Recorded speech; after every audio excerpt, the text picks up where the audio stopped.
Hello दोस्तों, एक बार फिर से मैं अपने YouTube चैनल में स्वागत करता हूं आप सभी का।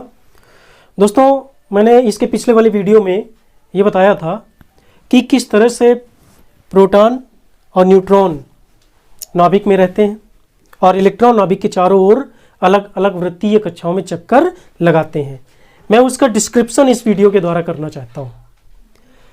तो दोस्तों,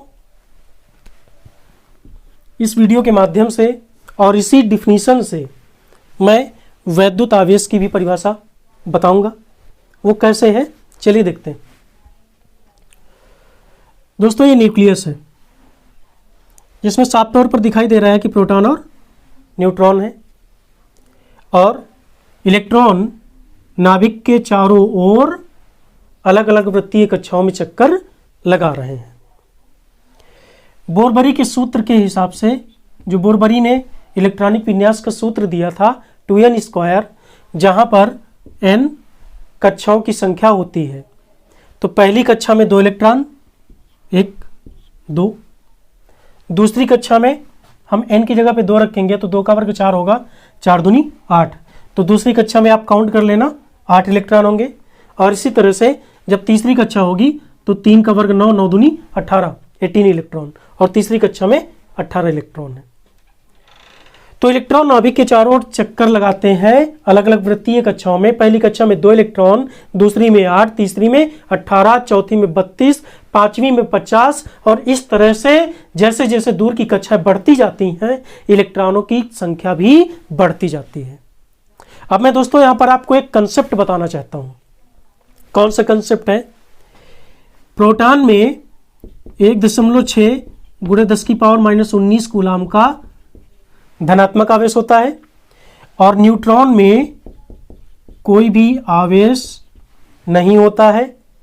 अब इन दोनों आवेशों को जोड़ देते हैं तो नाभिक में कुल आवेश आ जाता है 1.6 × 10⁻⁻19 कूलाम और प्लस 0। ये प्रोटॉन का आवेश हो गया और यह न्यूट्रॉन का आवेश हो गया। तो इसका मतलब ये हो गया कि नाभिक में भी 1.6 × 10⁻⁻19 कूलाम मतलब 1.6 × 10⁻⁹ कूलाम का चार्ज होता है, जो कि पॉजिटिव है, यह यहां पर दिखाया गया। और इसके विपरीत जो नाभिक के चारों ओर इलेक्ट्रॉन चक्कर लगा रहे हैं अलग अलग सर्कुलर पथ में, उन पर भी 1.6 × 10⁻⁻19 कूलाम का ऋणात्मक आवेश होता है, जो कि नाभिक के आवेश के विपरीत है। तो इससे यह जाहिर होता है कि नाभिक इलेक्ट्रॉनों पर एक आकर्षण बल लगाता है। नाभिक का यह आकर्षण बल इलेक्ट्रॉनों को गति कराने के लिए अभिकेंद्र बल में, सेंट्रीपिटल फोर्स में परिवर्तित हो जाता है, जिससे कि इलेक्ट्रॉन आसानी से नाभिक के चारों ओर चक्कर लगा लेते हैं। लेकिन अब ये सोचिए दोस्तों कि नाभिक का इलेक्ट्रॉनों पर जो आकर्षण बल लग रहा है पास की कक्षाओं में ज़्यादा लगेगा और धीरे धीरे दूर की कक्षाओं में यह आकर्षण बल कम होता जाएगा और बहुत दूर की कक्षाओं में नाभिक का आकर्षण बल लगभग नगण्य हो जाएगा। तब बहुत दूर की कक्षाओं के इलेक्ट्रॉन नाभिक के चारों ओर चक्कर नहीं लगाते हैं। कैसे लगा पाएंगे? जब नाभिक का आकर्षण बल उनको मिलेगा नहीं और उनको नाभिक के चारों ओर चक्कर लगाने के लिए अभिकेंद्र बल मतलब कि सेंट्रीपिटल फोर्स नहीं मिल पाएगा, तो कैसे नाभिक के चारों ओर चक्कर लगाएंगे? तो बहुत दूर की कक्षाओं के इलेक्ट्रॉन नाभिक के आकर्षण बल से बच जाते हैं। वो नाभिक के चारों ओर चक्कर नहीं लगाते हैं, वो जिगजैग मतलब टेढ़े मेढ़े रास्ते में चक्कर लगाते हैं। और ऐसे इलेक्ट्रॉनों को हम फ्री इलेक्ट्रॉन बोलते हैं। क्या कहते थे? फ्री इलेक्ट्रॉन, मुक्त इलेक्ट्रॉन।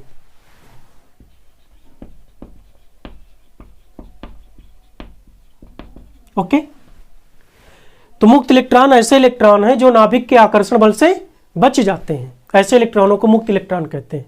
तो मैंने इस वीडियो में आपको मुक्त इलेक्ट्रॉन की भी परिभाषा बता दी।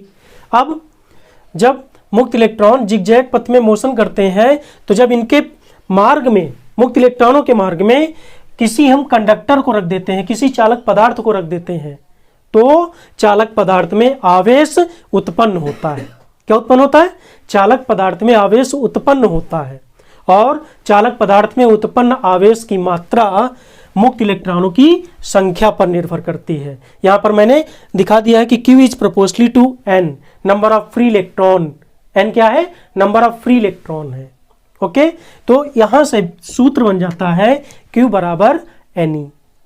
ओके, तो हमें उम्मीद है कि ये वीडियो आपको बहुत ही पसंद आया होगा, और बहुत ही अच्छे लॉजिक ढंग से मैंने वैद्युत आवेश की परिभाषा मुक्त इलेक्ट्रॉनों के हिसाब से बता दी। Okay, thank you, have a nice day.